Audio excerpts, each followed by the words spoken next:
منبر رسول پر چلو فرما، دیگر علماء اکرام و شورا اسلام خصوصیت کے ساتھ خلیفہ حضور تاج الشریعہ حضرت علامہ و مولانا مفتی محمد ثاقب رضا خان صاحب قبلہ اور تمام حاضرین محفل، السلام علیکم ورحمۃ اللہ وبرکاتہ۔ غوث اعظم بمنے بے سر و سامہ مدد، غوث اعظم بمنے بے سر و سامہ مدد، قبلہ دی مدد قاب ایمہ مدد۔ الحمد للہ نحمده ونستعینه ونستغفره ونؤمن به ونتوکل علیہ، اما بعد فاعوذ باللہ من الشیطان الرجیم، بسم اللہ الرحمن الرحیم۔ وبالوالدین احسانا، صدق اللہ العلی العظیم وصدق رسولہ النبی الامین المتین الکریم، ونحن على ذلك لمن الشاہدین والشاکرین والحمد للہ رب العالمین۔ زمین پہ بس مجھے ایک ہی عورت دکھائی دیتی ہے، زمین پہ بس مجھے ایک ہی عورت دکھائی دیتی ہے، اماں بس مجھے ماں کی محبت دکھائی دیتی ہے۔ اے میری ماں تیرے چہرے کی جھریوں کی قسم، اے میری ماں تیرے چہرے کی جھریوں کی قسم، تیرے ہر ایک لکیر میں جنت دکھائی دیتی ہے۔ باد توحید کے مت والوں، شمع رسالت کے پروانوں، اولیاء امت کے جانثاروں، غوث و خواجہ کے دیوانوں، شہدائے ملت کے طلبگاروں، آؤ ہم سب مل کر سب سے پہلے آقائے نامدار، مدینے کے تاجدار، دونوں عالم کے مالک و مختار جناب احمد مجتبیٰ محمد مصطفیٰ صلی اللہ تعالیٰ علیہ وسلم کی بارگاہ بے کس پناہ میں اپنی غلامی کا ثبوت دیتے ہوئے درودوں کی ڈالی کو محبت کی تھالی میں سجا کر پیش کریں اور پڑھیں۔ اللہ رب محمد صلی اللہ علیہ وسلم، نحن عباد محمد صلی اللہ علیہ وسلم، صلو علیہ الصلاۃ والسلام علیک یا رسول اللہ صلی اللہ تعالی علیہ وسلم۔ عزیزان محترم، ابھی میں نے جس آیت کریمہ تلاوت کرنے کا شرف حاصل کیا، اللہ رب العزت قرآن مقدس میں ارشاد فرماتا ہے وبالوالدین احسانا۔ اس کا ترجمہ یہ ہے، بے شک تم اپنے والدین کے ساتھ احسان کرو، اپنے ماں باپ کے ساتھ اچھا سلوک کرو، اچھا برتاؤ کرو، یہاں تک کہ ان دونوں میں سے کوئی ایک یا دونوں آخر عمر تک پہنچ جائیں تو انہیں اف تک نہ کہو، یعنی انہیں جھڑکو بھی مت۔ جب ان سے کلام کرو تو نہایت ہی عجز و انکساری کے ساتھ کلام کرو، جب ان سے بات کرو تو ادب و احترام کے ساتھ بات کرو۔ عزیزان محترم، والدین کا مقام بہت اونچا ہے۔ آئیے دیکھتے ہیں آخر ماں باپ کا حق، ماں باپ کا مقام کتنا اعلیٰ ہے۔ بصرہ کی سرزمین پر حضرت عبداللہ ابن مبارک، ان کے بارے میں کتابوں میں آتا ہے کہ اپنے وقت کے بہت بڑے ولی گزرے ہیں۔ ان کی ماں پوری طرح سے ضعیف ہو چکی تھی۔ ایک دن اپنے بیٹے کو آواز دیتی اور کہتی، بیٹا میں پوری طرح سے بوڑھی ہو چکی ہوں، کوئی کام کر نہیں سکتی، برابر سن بھی نہیں سکتی، لیکن بیٹا میری خواہش ہے کہ میں مرنے سے پہلے ایک حج ادا کرنا چاہتی ہوں۔ حضرت عبداللہ ابن مبارک بہت فرما بردار بیٹے تھے۔ انہوں نے کہا، ماں آپ فکر مت کیجئے، آپ کو میں اپنے کندھے پر بٹھا کر حج بیت اللہ کے لیے لے جاؤں گا۔ عزیزان ملت اسلامیہ، حضرت عبداللہ ابن مبارک اپنی ماں کو اپنے کاندھے پر بٹھا لیتے ہیں اور بصرہ سے نکل چلتے ہیں۔ چلتے چلتے مکہ شریف پہنچتے ہیں، وہاں پر حج کرائی، سعی کرائی، طواف کرایا، اس کے بعد مدینہ شریف لے کر گئے، وہاں پر رسول کے روضے کی زیارت کرائی، اس کے بعد پھر مکہ شریف لے کر آتے ہیں۔ عزیزان محترم، جب مکہ شریف لے کر آئے ہیں تو ان کی ماں کہتی ہے بیٹا تم نے مجھے حج تو کرا دیا، تم نے مجھے حج تو کرا دیا، لیکن بیٹا میری ایک خواہش اور ہے۔ تو حضرت عبداللہ ابن مبارک فرماتے ہیں کہو ماں آخر آپ کی کیا خواہش ہے؟ آپ کا یہ بیٹا آپ کی ہر خواہش پوری کرنے کے لیے تیار ہے۔ ذرا غور کرو مسلمانوں، وہ گرمی کا موسم، وہ تپتی ہوئی ریت پر کتنی مصیبتوں کا سامنا کیا ہوگا، نہ جانے کتنی تکلیفیں جھیلی ہوں گی، لیکن اپنی ماں کو راضی کرنے کے لیے کہتے ماں آپ کی میں ہر خواہش پوری کرنے کے لیے تیار ہوں، بتائیے آپ کی کیا خواہش ہے؟ تو ان کی ماں کہتی ہے بیٹا تم نے مجھے حج تو کرا دیا، لیکن میں مرنے سے پہلے 40 طواف ادا کرنا چاہتی ہوں،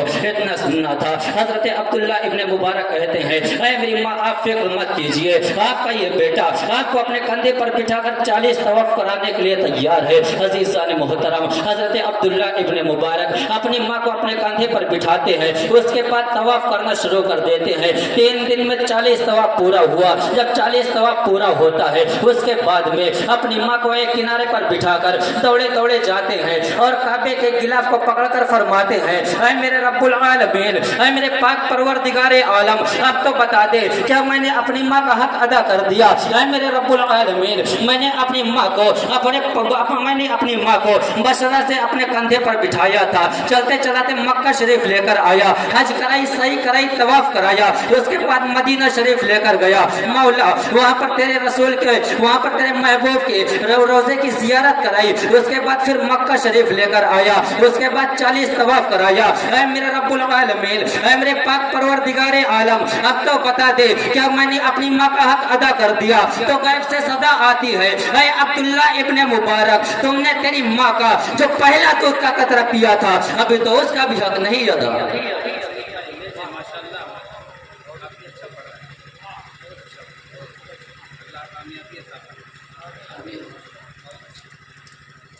غیب سے صدا آتی ہے اے عبداللہ ابن مبارک، تم نے تیری ماں کا جو پہلا دودھ کا قطرہ پیا تھا ابھی تو اس کا بھی حق نہیں ادا ہوا۔ یہ ہے ماں کا مقام۔ آج دیکھا جاتا ہے اکثر و بیشتر لوگ اپنے ماں باپ کی نافرمانی کرتے ہوئے نظر آتے ہیں، ماں باپ کو گالیاں دیتے ہوئے نظر آتے ہیں۔ اگر ماں بلائے بیٹا ادھر آؤ تو کہتے 2 منٹ رکو ابھی آ رہا ہوں۔ مسلمانوں شرم آنی چاہیے ایسے لفظ استعمال کرتے ہوئے تمہیں۔ وہ ماں جو تمہیں روتے ہوئے دیکھ کر دوڑی چلی آتی تھی، کہیں میرے بیٹے کو کوئی تکلیف تو نہیں؟ وہ ماں جو بار بار تمہیں اپنا کام چھوڑ کر دیکھتی آتی تھی، کہیں میرے بیٹے کو کوئی پریشانی تو نہیں؟ آج اس ماں کو کہتے ماں 2 منٹ رکو ابھی آ رہا ہوں۔ اکثر تو ایسا دیکھا جاتا ہے کہ موبائل میں بزی رہتے ہیں، ماں آواز دیتی بیٹا پانی لا دے مجھے دوا کھانا ہے، موبائل میں بزی کہتے رکو ابھی میں آ رہا ہوں۔ باپ کہتا بیٹا مجھے کھانسی آ رہی دوا اٹھا دے، موبائل میں بزی کہتے ابھی آ رہا ہوں۔ موبائل کی اہمیت زیادہ ہو گئی ماں باپ سے؟ ماں باپ کی اہمیت کوئی نہیں؟ ایسا لگتا ہے کہ اسے ماں نے نہیں بلکہ موبائل نے پیدا کیا ہو۔ شرم آنی چاہیے مسلمان۔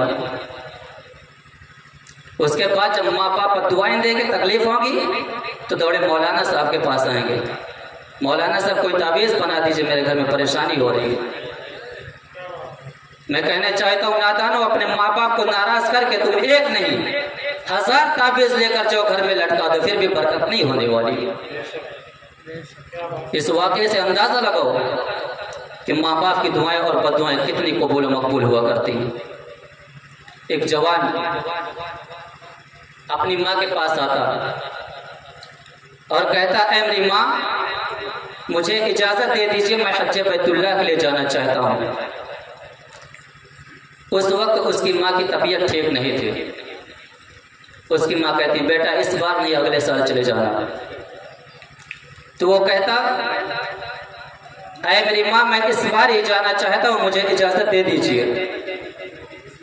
تو اس کی ماں کہتی بیٹا میں اجازت نہیں دے سکتی، اگلے سال چلے جانا۔ تو نوجوان کہتا ہے اے میری ماں آپ مجھے اجازت دو یا نہ دو، میں حج بیت اللہ کے لیے تو اس بار ہی جاؤں گا۔ عزیزان ملت اسلامیہ، وہ اپنی ماں کے دل کو دکھا کر حج بیت اللہ کے لیے روانہ ہو جاتا ہے۔ ادھر اس کی ماں ناراض ہو جاتی ہے اور مصلی بچھاتی ہے، اپنے ہاتھوں کو اٹھا دیتی ہے اور کہتی اے میرے رب العالمین، اے میرے پاک پروردگار عالم، میں نے بچپن سے لے کر اب تک اپنے بیٹے کے اوپر کوئی پریشانی نہ آنے دی، اس کے اوپر کوئی مصیبت نہ آنے دی، لیکن مولا آج میرے بیٹے نے میرے دل کو دکھایا ہے۔ اے میرے رب العالمین، آج میرے بیٹے نے میرے دل کو دکھایا ہے، اس کو کسی عذاب میں مبتلا کر دے۔ اللہ اکبر، اتنا کہنا تھا۔ ادھر یہ نوجوان چلتے چلتے ایک ایسے منزل پر پہنچتا ہے، ایک ایسے مقام پر پہنچتا ہے، ایک ایسے شہر میں داخل ہوتا ہے جہاں پر اس کا کوئی پہچان کا نہیں ہے، اس کا کوئی رشتہ دار نہیں ہے، اس کا کوئی عزیز و قریب نہیں ہے۔ اندھیری رات ہو جاتی ہے، سوچتا قیام کہاں کیا جائے۔ اس کے بعد جب تھوڑا آگے بڑھتا ہے، ایک مسجد نظر آتی ہے، سوچتا ہے چلو آج کی رات اس مسجد میں قیام کر لیتے ہیں، صبح ہوتے ہی اپنے سفر پر روانہ ہو جاؤں گا۔ عزیزان ملت اسلامیہ، وہ حج بیت اللہ کا مسافر اس مسجد میں ٹھہر جاتا ہے، لیکن آؤ ذرا دیکھو مسلمانوں، اللہ تبارک و تعالیٰ جب اپنے بندے کو عذاب میں ڈالتا ہے تو کس طرح ڈالتا ہے، اس کے بعد جب نکالتا ہے تو کس طرح نکالتا ہے۔ عزیزان ملت اسلامیہ، اسی شہر میں کسی کے گھر میں ایک چور گھس آیا۔ جب مکان مالک کو چور کا علم ہوا کہ میرے گھر میں چور داخل ہو گیا ہے تو اس نے لوگوں کو بلایا اور چور کو دوڑانا شروع کیا۔ چور بھاگتے بھاگتے آیا، مسجد کے پاس پہنچتا ہے تو لاپتہ ہو جاتا ہے، مسجد کے پاس پہنچتا ہے تو غائب ہو جاتا ہے۔ لوگ اس کو چاروں طرف دیکھتے ہیں، چور نہیں ملتا، لوگ سمجھے چور چلا گیا، چلو واپس چلتے ہیں۔ اتنے میں ایک شخص کی نظر جب مسجد کی کنڈی پر پڑتی ہے، وہ کہتا اے لوگوں ٹھہرو ذرا، دیکھو مسجد کی کنڈی کھلی ہوئی ہے، چلو اندر چل کر دیکھتے ہیں، شاید وہ چور مسجد کے اندر چلا گیا ہو۔ لوگ جب اندر جا کر دیکھتے ہیں تو کیا دیکھ رہے ہیں؟ وہ حج بیت اللہ کا مسافر نماز کی حالت میں کھڑا ہوا ہے۔ لوگوں نے جب اس کو چاروں طرف سے دیکھا تو کہنے لگے یہ میرا پہچان کا نہیں ہے، یہ میرے گاؤں کا نہیں لگتا ہے، یہ چور ہے، چوری کرنے کے لیے آیا تھا، بچنے کے لیے نماز کا بہانہ کر رہا ہے۔ عزیزان ملت اسلامیہ، لوگوں نے وہیں پر اس کو پکڑ لیتے ہیں اور مارنا شروع کر دیتے ہیں۔ صبح ہوتے ہی قاضی شہر کے پاس لے کر آتے ہیں اور ایک ایک کر کے گواہی دینا شروع کرتے ہیں۔ اے قاضی شہر، یہ چوری کرنے کے لیے آیا تھا، یہ میرے گاؤں کا نہیں ہے، یہ میرا رشتہ دار نہیں ہے، یہ میرا پہچان کا نہیں ہے، یہ چوری کرنے کے لیے آیا تھا، بچنے کے لیے نماز کا بہانہ کر رہا تھا۔ لوگوں نے گواہی دے دی، قاضی شہر نے فوراً سزا سنا دی ہے کہ اس کے دونوں ہاتھ کاٹ لیے جائیں، اس کے دونوں آنکھیں نکال لی جائیں، اس کے دونوں پاؤں کاٹ لیے جائیں۔ عزیزان ملت اسلامیہ، شہر قاضی کا حکم پاتے ہیں لوگوں نے اس کے ہاتھ پاؤں کاٹ لیتے ہیں اور آنکھیں نکال لیتے ہیں۔ اب گدھے پر بٹھا کر گاؤں گاؤں میں اعلان کیا جا رہا ہے، اسے رسوا کیا جا رہا ہے اور یہ اعلان کیا جا رہا ہے اے لوگوں سنو، تم کبھی چوری مت کرنا ورنہ تمہارے بھی ساتھ یہی سلوک کیا جائے گا۔ اے لوگوں سنو، اگر تم کبھی ایسی حرکت کرو گے تو تمہارے بھی ہاتھ پاؤں کاٹ لیے جائیں گے اور آنکھیں نکال لی جائیں گی۔ عزیزان ملت اسلامیہ، ادھر اس کو رسوا کیا جا رہا ہے، لیکن آؤ دیکھو ذرا مسلمانوں، آخر ماں تو ماں ہوتی ہے، غصے میں آ کر اپنے بیٹے کے حق میں بددعا تو کر دیتی ہے، لیکن جب ماں کا غصہ ٹھنڈا ہوتا ہے تو اپنے بیٹے سے اتنی محبت کرتی ہے۔ عزیزان ملت اسلامیہ، ماں کی ممتا مچل جاتی ہے اور مصلی بچھاتی ہے، فرماتی اے میرے رب العالمین، میں نے غصے میں آ کر اپنے بیٹے کے حق میں بددعا تو کر دی تھی، مولا نہ جانے کس حال میں ہوگا میرا لال۔ اے میرے پاک پروردگار عالم، اگر تو نے اس کو کسی عذاب میں ڈال دیا ہے تو کسی طرح میرے پاس بھیج دے۔ اے میرے پاک پروردگار عالم، میں اپنے بیٹے کو ایک نظر دیکھنا چاہتی ہوں۔ اتنا کہنا تھا، ادھر یہ نوجوان پکار اٹھتا ہے اور کہتا ہے اے لوگوں سنو، یہ اعلان مت کرو کہ یہ چوری کا نتیجہ ہے، بلکہ یہ اعلان کرو کہ یہ ماں کی بددعا کا نتیجہ ہے۔ اے لوگوں سنو، تم کبھی اپنے ماں باپ کی نافرمانی مت کرنا ورنہ تمہارے بھی ساتھ یہی سلوک کیا جائے گا۔ اے لوگوں سنو، اگر تم اپنے ماں باپ کو ناراض کرو گے تو تمہارے بھی ہاتھ پاؤں کاٹ لیے جائیں گے اور آنکھیں نکال لی جائیں گی۔ عزیزان ملت اسلامیہ، جب لوگوں کو معلوم ہوا یہ چور نہیں حج بیت اللہ کا مسافر ہے، لوگوں نے رونے لگتے ہیں اور اس سے کہتے ہیں اے مسافر مجھے معاف کر دے، مجھے پتا نہیں تھا کہ کوئی ایک مسافر ہے، ورنہ تیرے ساتھ یہ سلوک نہ کیا جاتا۔ عزیزان ملت اسلامیہ، اس کے ہاتھ پاؤں میں پٹی باندھ کر، اس کے آنکھ میں پٹی باندھ کر اس کے گھر کے دروازے پر بٹھا جاتے ہیں۔ وہ اپنے گھر کے دروازے پر بیٹھا ہے، لیکن اسے پتا نہیں کہ وہ خود کے گھر کے سامنے بیٹھا ہے۔ عزیزان ملت اسلامیہ، باہر سے وہ آواز دیتا ہے کوئی ہے جو مجھے کھانا کھلا دے۔ اس کی ماں اندر سے آواز دیتی ہے تم دور سے بول رہے ہو، تھوڑا قریب آ جاؤ۔ تو وہ کہتا میرے پاس چلنے کے لیے پیر نہیں، میں چل نہیں سکتا۔ تو اس کی ماں کہتی ہے آپ اپنے ہاتھ کو بڑھا دو، میں روٹی کا ٹکڑا رکھ دیتی ہوں، تم کھا لینا۔ وہ کہتا میرے پاس ہاتھ نہیں، میں بڑھا نہیں سکتا۔ تو اس کی ماں اندر سے آواز دیتی ہے پھر میں تمہارے سامنے کیسے آؤں؟ میں تمہارے سامنے نہیں آ سکتا، میں تمہارے سامنے نہیں آ سکتا، اس لیے میں تمہارے سامنے نہیں آ سکتی، اس لیے کہ اسلام میں غیر مرد کے سامنے آنا منع ہے۔ میں تمہارے سامنے اگر آتی ہوں تو میرے اور تمہارے بیچ بے حرمتی پیدا ہو جائے گی۔ عزیزان ملت اسلامیہ، جیسے ہی اتنا سننا تھا وہ جوان پکار اٹھتا ہے آپ اس کی بھی فکر مت کیجیے، میرے پاس دیکھنے کے لیے آنکھ بھی نہیں ہے۔ عزیزان ملت اسلامیہ، جیسے ہی اتنا سنتی ہے اس کی ماں ایک کٹورے میں ٹھنڈا پانی لیتی ہے اور روٹی کا ٹکڑا لے کر باہر آتی ہے، لیکن اپنے بیٹے کو پہچان نہ سکی، اس لیے کہ جب بیٹا گیا تھا تو صحیح سلامت تھا، آیا ہے تو ہاتھ پاؤں میں پٹی بندھی ہوئی ہے، آنکھ میں پٹی بندھی ہوئی ہے۔ جب پہلے لقمہ کھلاتی ہے وہ جوان پوچھتا ہے اس گاؤں کا نام کیا ہے؟ اس کی ماں بولتی ہے اس گاؤں کا فلاں نام ہے۔ پھر کہتا ہے فلاں آدمی کا گھر کون سا ہے؟ اس کی ماں کہتی ہے آپ جس کا پتہ پوچھ رہے ہو اور جس کے دروازے پر بیٹھے ہو یہ اسی کا گھر ہے۔ اتنا سننا تھا منہ سے لقمہ گر جاتا ہے اور اپنی ماں کے قدموں میں سر رکھ دیتا ہے اور کہتا ہے اے میرے رب، اے میری ماں، میں تیرا وہی نافرمان بیٹا ہوں جو تیرے دل کو دکھا کر حج بیت اللہ کے لیے گیا تھا۔ اے میری ماں، یہ تیرے بد دعا کا نتیجہ ہے جو مجھے چوری کے جرم میں پکڑا گیا ہے۔ اتنا سننا تھا کہ ماں کا کلیجہ پھٹ جاتا ہے اور دل سے زبان کے راستے آواز نکلتی ہے اے میرے رب العالمین، اے میرے پاک پروردگار عالم، تو نے میرے بیٹے کو